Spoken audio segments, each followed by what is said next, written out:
A lot of dislikes and bad comments on most of my videos. Not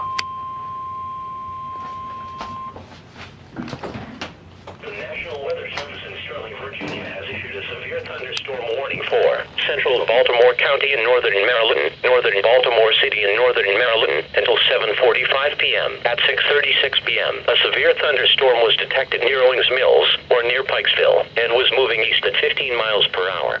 This storm is capable of producing hail up to the size of quarters and damaging winds in excess of 60 miles per hour.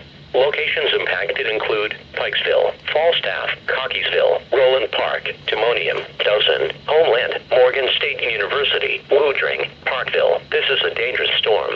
If you are in its path, move indoors to a sturdy building and stay away from windows. When it is safe to do so, report severe weather to local law enforcement or to the National Weather Service.